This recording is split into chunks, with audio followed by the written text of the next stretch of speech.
السلام عليكم ورحمة الله وبركاته. الحمد لله رب العالمين، والصلاة والسلام على أشرف الأنبياء والمرسلين وعلى آله وصحبه أجمعين، وبعد.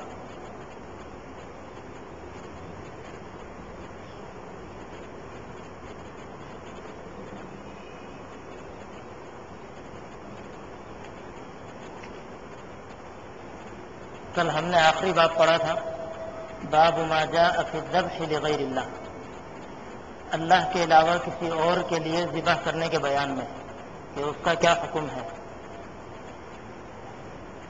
اب اسی سے متعلق مصنف نے ایک اور باب باندھا کہ باب لا یذبح للہ بمکان یذبح فیہ لغیر اللہ. وہ تو تھا غیر اللہ کے لیے ذبح کرنے کے بیان میں.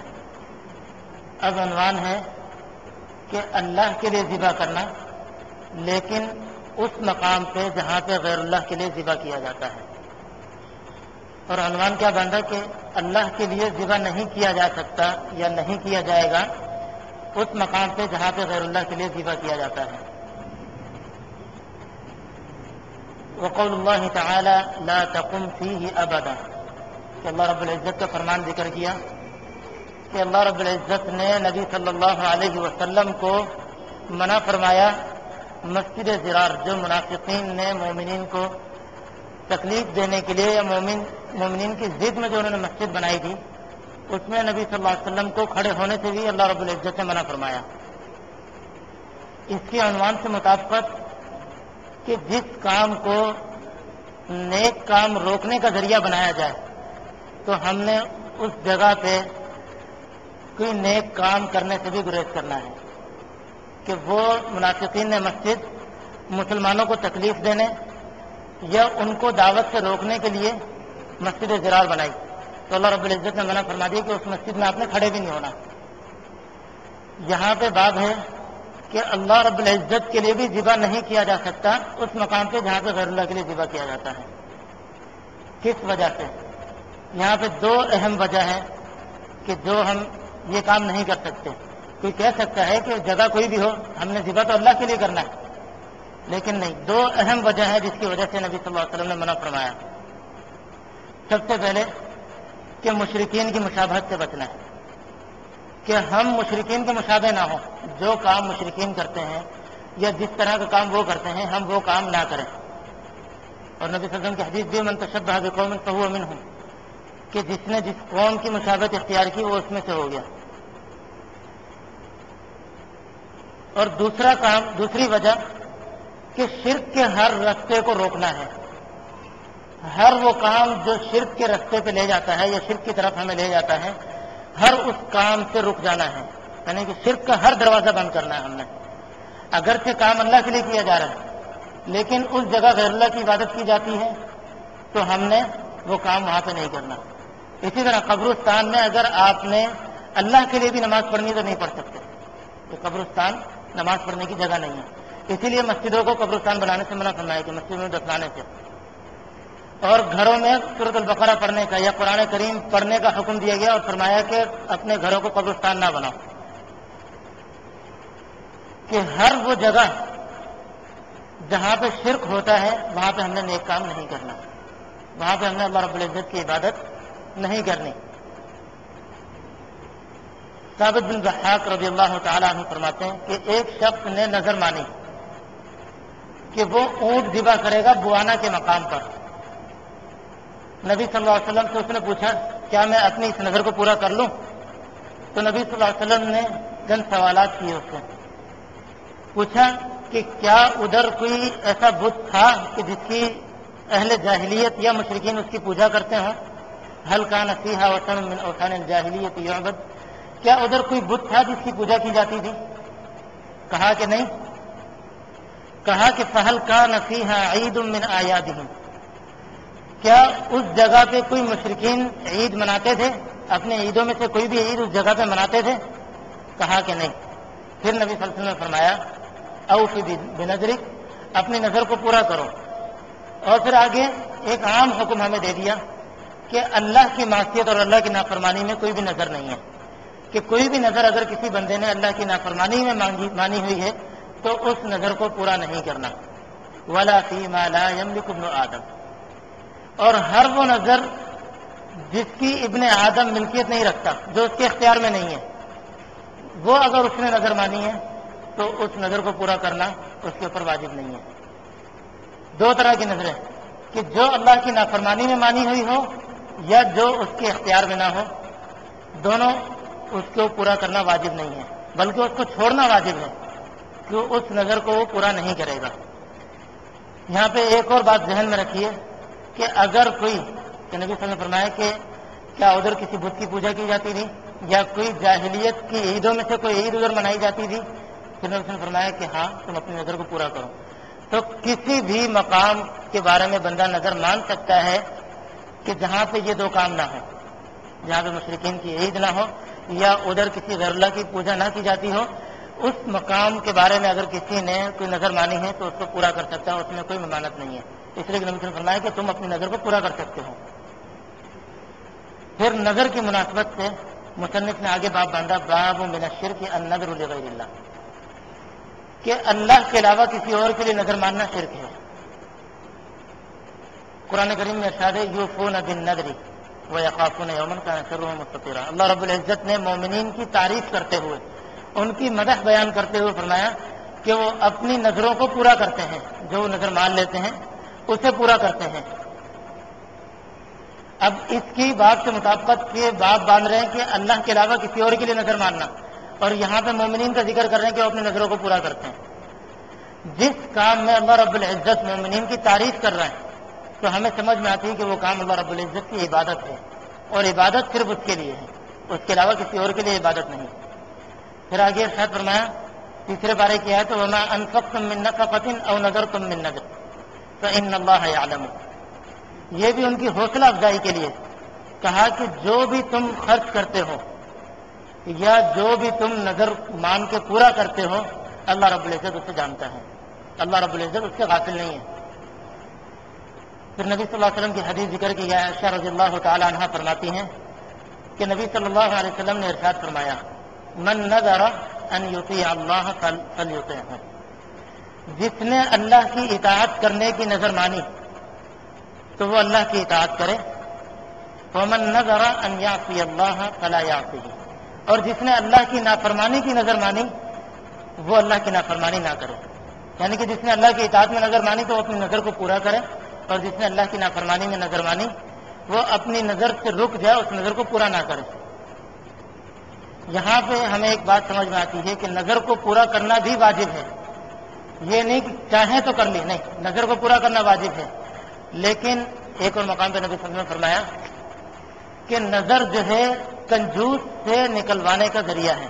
یعنی کہ نظر بذات خود عبادت نہیں ہے، نظر بذات خود عبادت نہیں ہے، بلکہ بندہ اپنے کسی حاجت کے پورا کرنے پہ کہتا ہے کہ میں اللہ کے لیے روزہ رکھوں گا، یا اللہ کے لیے اتنا مال خرچ کروں گا، یا اللہ کے لیے اتنے نوافل ادا کروں گا، یہ نظر ہے.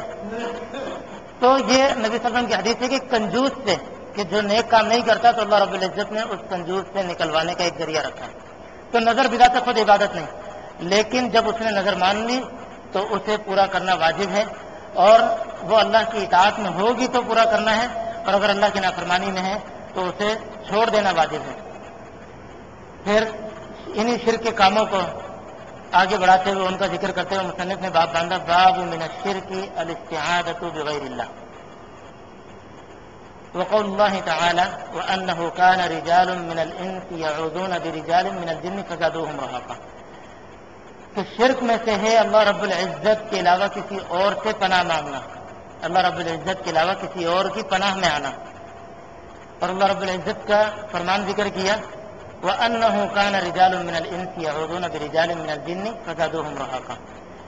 کہ بات یہ ہے کہ بعض انسان جو ہیں جب وہ کسی جنگل میں جاتے تھے، کسی سفر پہ گزرتے تھے، راستے میں کہیں پڑاؤ کرنا ہوتا تھا، تو ان کے بارے میں ہے کہ یعوذون برجال من الجن، کہ انسانوں کے کچھ اشخاص وہ جنوں میں سے کچھ لوگوں سے پناہ مانگتے تھے. تو اس کا نتیجہ کیا ہوتا تھا؟ فزادوہم رہقا. تو جن اپنی سرکشی میں بڑھ جاتے تھے اور انسانوں کا خوف ان سے بڑھتا رہتا. یہ آیات سورۃ الجن کی اس سیاق میں ہے کہ بعض جن نبی صلی اللہ علیہ وسلم پر ایمان لے آئے اور پھر ان کی باتیں چل رہی ہیں کہ انہوں نے کہا یہدی الی الرشد فآمنا بہ، نبی صلی اللہ علیہ وسلم کا وصف بیان کرتے ہوئے قل اوحی الی انہ استمع نفر من الجن فقالوا انا سمعنا قرآنا عجبا، کہہ دیجئے، نبی صلی اللہ علیہ وسلم کو حکم دیا کہ کہہ دیجئے کہ مجھ پہ وحی کی گئی کہ انہ استمع الی نفر من الجن فقالوا انا سمعنا قرآنا عجبا، کہ مجھے کچھ جنوں نے سنا کہ میں قرآن کی تلاوت کر رہا تھا، کچھ جنوں نے مجھے سنا اور کہا کہ ہم نے ایک عجیب بات سنی، ایک عجیب قرآن سنا، یہدی الی الرشد، ہمیں ہدایت کا رستہ دکھاتا ہے، فآمنا بہ، تو ہم اس پر ایمان لے آئے، ولن نشرک بربنا احدا، اب ہم ہرگز اپنے رب کے ساتھ کسی کو شریک نہیں کریں گے۔